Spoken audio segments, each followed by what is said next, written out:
Hey all, I wanted to give you a quick video on how to change the blade on your circular saw in case you don't know how to do that already. This is my Makita circular saw, and it is a battery powered one, cordless as it were. And let's see if we have a model number.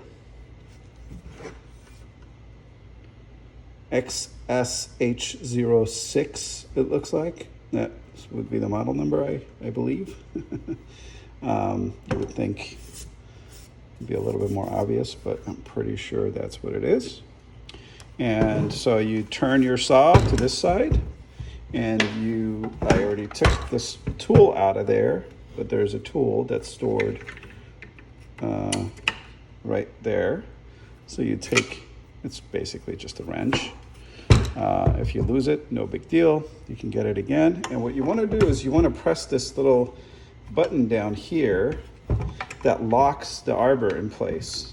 There it is, the spring-loaded button that locks it in place. And if it makes it a little bit more convenient for you to do this, you can open and close just to give yourself the right angle to work with. I think that's probably the best place for it to be.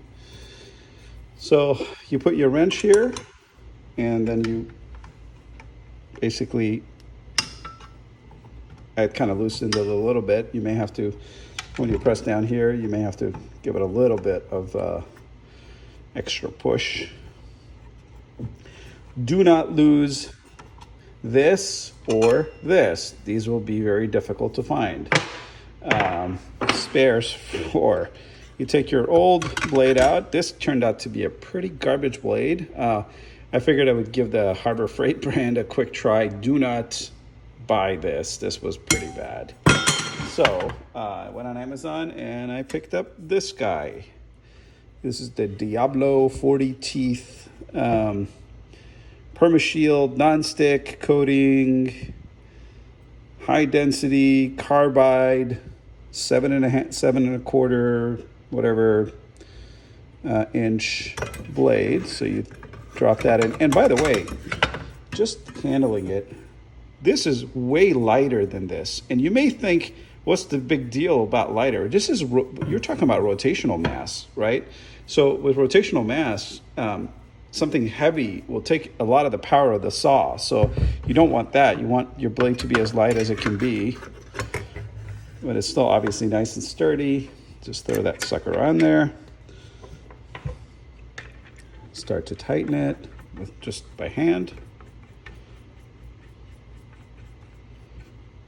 And you put your wrench in, like so. Press that spring-loaded button again. It's not the most convenient thing to do, that's for sure. So, and that's it. I try to do it with as much force as my fingers allow. And the only thing that's really important is the arrow, right? One trick is you want to be able to see the label of the blade afterwards. That's key.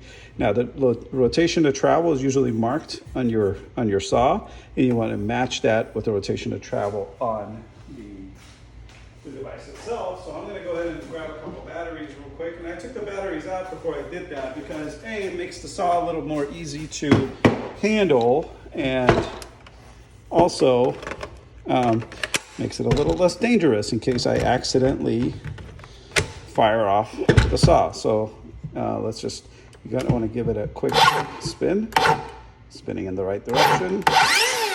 That's a good sign. And then you want to check it for wobble.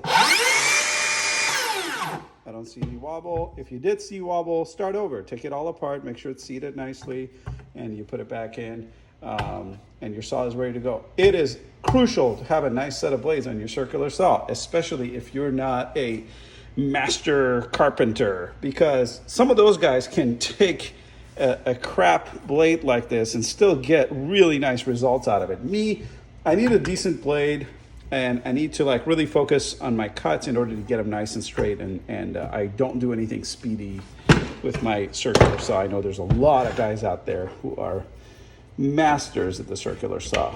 So you put your tool back and you're ready to go. Hopefully this video helped you a little bit. If it did, go ahead and click like. If you have any questions about how to operate a circular saw, about maybe you have questions about what I think about this particular Makita saw. This takes 2 batteries, 2 18-volt batteries, so it's 36-volt total, I guess. If you have questions about this, I'm happy to answer them. I may do a review on this saw. It is not my favorite tool in the shop, I can tell you that. What I do like about it, though, is it does have a battery meter right on the saw.